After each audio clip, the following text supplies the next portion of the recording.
Quel est le rapport entre un camembert, une barbe et une facture? Non, il ne s'agit pas d'une mauvaise devinette.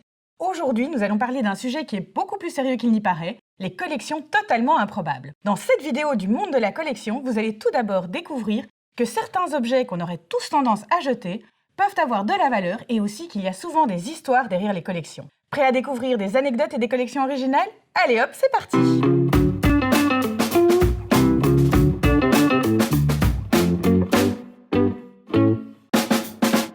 Salut les collectionneurs et bienvenue dans notre série Le Monde de la collection.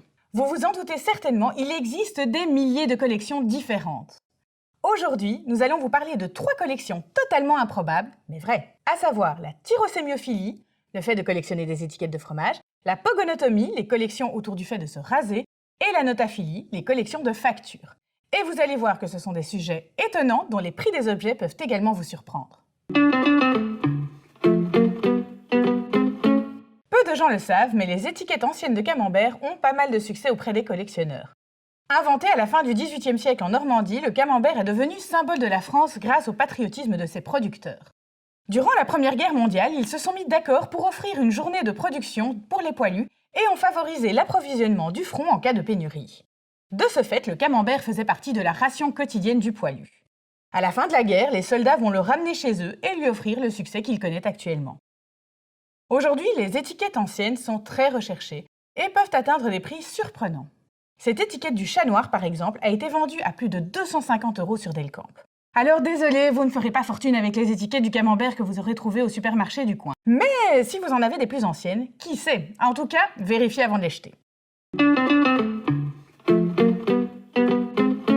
Je vous présente Clémentine Delay, la femme à barbe. Elle a vécu à la fin du 19e siècle et a commencé à porter la barbe à l'âge de 18 ans. Clémentine a très vite compris qu'elle pourrait tirer profit de cette anomalie physique. Elle va donc penser à se mettre en scène, créant pour les générations futures une collection qui ne manque pas de plaire. Clémentine Delay a connu tant de succès que les gens se déplaçaient pour fréquenter son café et se faire servir par la femme à barbe. De son vivant, ses cartes postales se vendaient déjà comme des petits pains. Si bien que des petits malins se sont mis à produire des cartes postales pirates de la femme à barbe. Mais Clémentine ne s'est pas laissée faire. Elle a créé un cachet. Le cachet de la femme à barbe, afin d'officialiser ses propres cartes, qui sont très appréciées des cartophiles, les collectionneurs de cartes postales, et des pogonotomes, ceux qui collectionnent le fait de se raser. Et ce ne fut pas la seule femme à barbe au 19e siècle. Près de 500 cartes postales de femmes à barbe sont en vente sur Delcamp à l'heure actuelle. Allez les voir, c'est surprenant.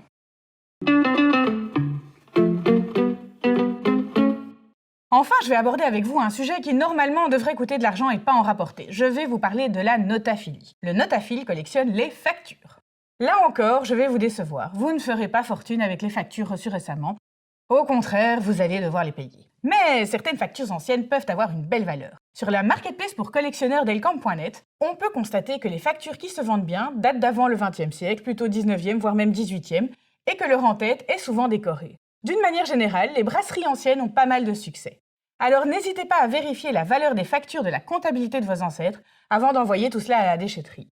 Sur un site spécialisé comme www.delcamp.net, elle pourrait avoir une belle valeur.